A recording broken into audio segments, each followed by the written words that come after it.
चांदपुर नाम के एक नगर में शांति प्रसाद नाम का एक साहूकार था।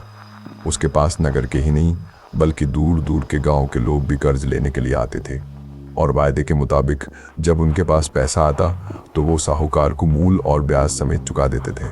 यह ठीक था कि साहूकार ब्याज पर पैसा देता था, लेकिन वह अपने उसूलों का पक्का और ईमानदार था। वह वक्त से पहले ना तो किसी के पास तकाजा करने जाता और ना ही किसी से कभी बदतमीजी से पेश आता था। इसके साथ ही उसमें दो गुण और भी थे। वो दयालु था और ईश्वर को मानने वाला था। अपने इन गुणों से वह दूर दूर तक मशहूर था। उसकी यही प्रसिद्धि एक बार उसी गांव से गुजरते हुए दो ठगों छटंकू और मनकू के कानों में पड़ी। छटंकू बोला, यार मनकू, अब तक जो हमने इस साहूकार के बारे में सुना है उससे तो मुझे वो कोई बहुत बड़ा मूर्ख सेठ लगता है। मनकू बोला, मुझे भी कुछ ऐसा ही लगता है। लोग कहते हैं कि वो कर्जा मांगने वालों का पता ठिकाना तक नहीं पूछता, बस नाम और लौटाने की तारीख पूछकर पैसा दे देता है। को अपना शिकार बनाया जाए। बिल्कुल गुरु, चलो चांदपुर चलते हैं। दोनों ठग बैलगाड़ी किराए पर लेकर चांदपुर पहुंचे और सेठ की हवेली में दाखिल हुए। कुछ देर बाद जब भीड़ छटी तो साहूकार ने उनकी ओर देखा। राम राम सेठ जी। राम राम, बताओ किस काम से आए हो? दोनों ठग रोनी सूरत बनाकर बोले, सेठ जी, पिछले साल अकाल पड़ा था।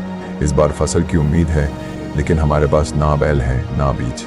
साहूकार बोला, मुझे बस ये बताओ कि कितनी रकम चाहिए और कब लौटाओगे? ये और ढाई। छटंकू बोला, अगर इस जन्म में नहीं दे पाए तो अगले जन्म में दे देंगे। साहूकार मुस्कुराया, ठीक है, अगले जन्म में ही दे देना। रास्ते में मनकू बोला, गुरु, ऐसा मूर्ख सेठ मैंने जिंदगी में नहीं देखा। अब तो ये पैसे हमारे हो गए। रात होने पर वे एक गांव में रुके। एक भले किसान ने उन्हें दालान में ठहरा लिया। आधी रात को दोनों ने सुना बैल आपस में बातें कर रहे थे। एक बैल बोला, मैं अपने पिछले जन्म के बाथूस का कर्ज चुका चुका हूँ, सुबह मर जाऊंगा। दूसरा बोला, मुझे अभी पंचत का कर्ज चुकाना है, कल मुझे दूसरा आदमी ले जाएगा। फिर बैलों ने उन दोनों ठगों की भी बात की कि उन्होंने सेठ से कर्ज लिया है और अगले जन्म में उन्हें गधा बनना पड़ेगा। मनकू बोला, गुरु, अब देर मत करो, सुबह होते ही सेठ का पैसा लौटा देते हैं। सुबह सच में एक बैल मर गया और दूसरा साहूकार द्वारा ले जाया गया। दोनों ठग तुरंत चांदपुर पहुंचे और सेठ को पैसा लौटाना चाहा, लेकिन सेठ बोला, तुमने वादा अगले जन्म का किया था, मैं पैसा भी अगले जन्म में ही लूंगा। ठग रोते गिड़गिड़ाते रहे, लेकिन सेठ टस से मस नहीं हुआ। नगर से निकलते निकलते वे जंगल में भटक गए। वहां उन्हें एक साधु मिले।